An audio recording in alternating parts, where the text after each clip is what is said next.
Democracy was achieved by such a long, arduous and heroic struggle that it can feel embarrassing, even shameful, to be pretty disappointed by it.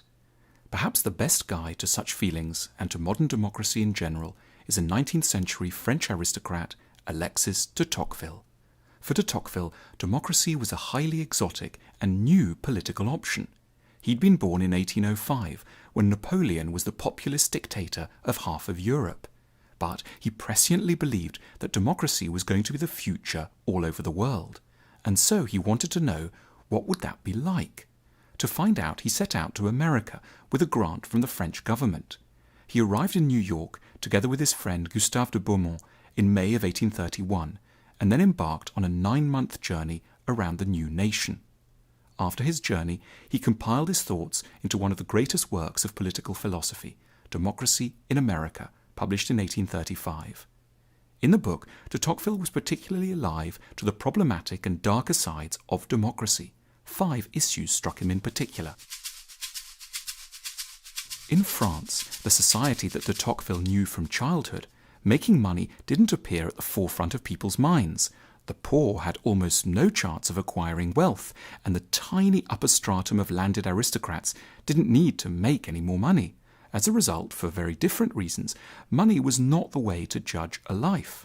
However, the Americans that de Tocqueville met on his journey believed constantly that through hard work it was possible to make a fortune, and that to do so was entirely admirable and right.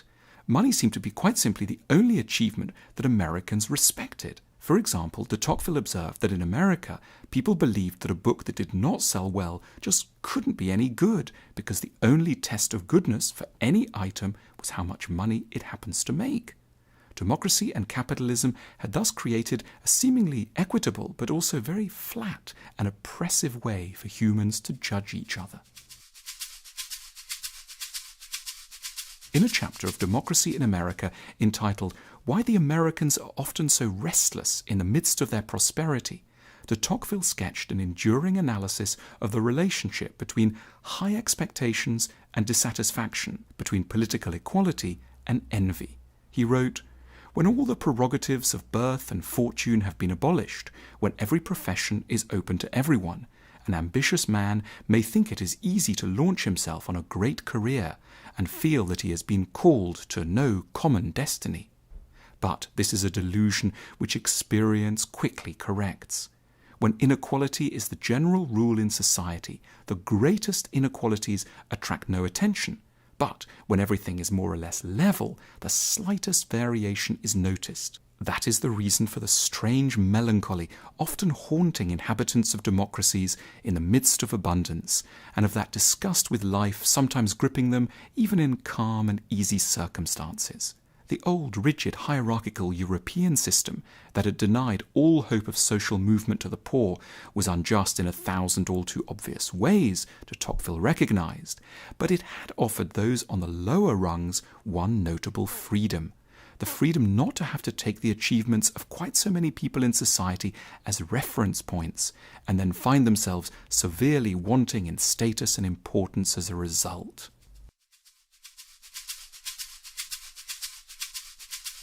Typically, we think of democracy as being the opposite of tyranny, but de Tocqueville noticed that democracy could easily create its own specialized type of tyranny, that of the majority.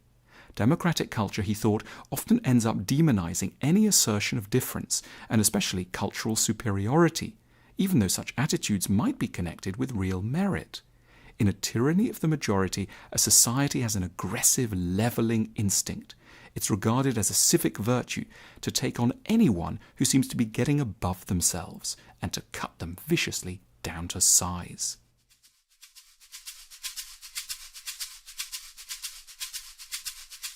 De Tocqueville was disturbed by the way in which in the United States people of no distinction refused to think that anyone could be better than them just because they had, say, trained to be a doctor for 7 years, or studied the law for 2 decades, or written some very good books. A healthy and admirable reluctance to defer to people too easily encouraged an unhelpful refusal to accept any kind of submission at all.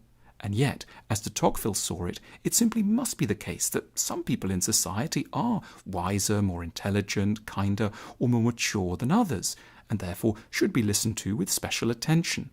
Democracy was, de Tocqueville thought, fatally biased towards mediocrity.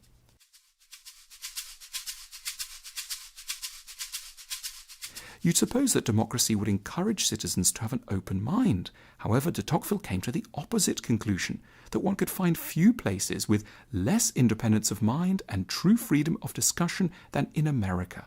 Trusting that their system was fair and just, Americans simply gave up on critical thinking and put their faith in newspapers and so-called common sense instead. Furthermore, as this was a commercial society, Americans were very conscious of not wanting to step too far out of line with their neighbours, who might also be customers.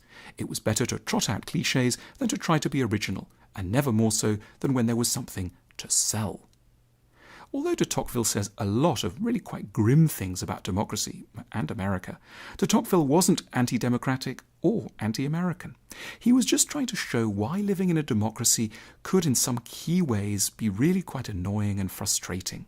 He is teaching us the Stoic lesson that certain pains just need to be expected. Don't be too surprised or shocked. Don't come along with the wrong expectations. Politics in a democracy is going to be pretty awful in some major ways. It's not that we're doing anything specifically wrong, it's just the price you pay and should be willing to pay when you give ultimate authority to everyone.